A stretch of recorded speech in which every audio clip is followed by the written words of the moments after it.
Trouver l'équation de la fonction f de x, sachant que la dérivée seconde de f de x donne 6x, la dérivée première évaluée à 2 est égale à 7 et la fonction f de x passe par le point 1, 2.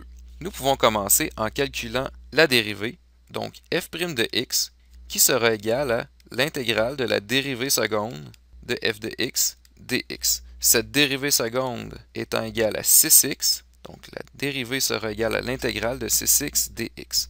On obtient donc 6x2 sur 2, c'est-à-dire 3x2, et plus une première constante d'intégration. Donc f' de x ici est égal à 3x2 plus une constante d'intégration, que l'on peut trouver à l'aide de la condition initiale f' de 2 est égal à 7. Donc f' de 2 est égal à 7, c'est-à-dire que 7 sera égal à 3 fois 2 au carré, plus la constante C1.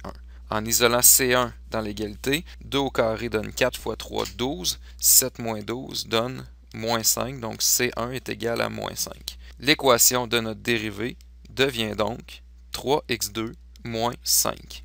La fonction f de x peut être retrouvée en intégrant la dérivée, donc f de x sera égal à l'intégrale de la dérivée de f de x dx. Cette dérivée, nous venons tout juste de la calculer, donc on intègre 3x2 moins 5 dx.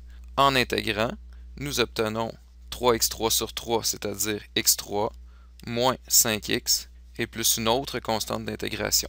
Cette deuxième constante d'intégration, nous pouvons la retrouver en allant dans les conditions initiales du problème. Nous savons que la fonction passe par le point 1, 2.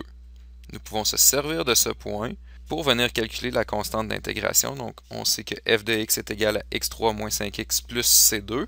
La fonction passe par le point 1, 2. Donc 2 sera égal à 1 à la 3 moins 5 fois 1 plus C2. On isole C2 dans l'équation, donne 6. Nous pouvons maintenant conclure notre problème. Nous savons que f de x est égal à x3 moins 5x plus la constante C2 que nous venons de calculer, plus 6.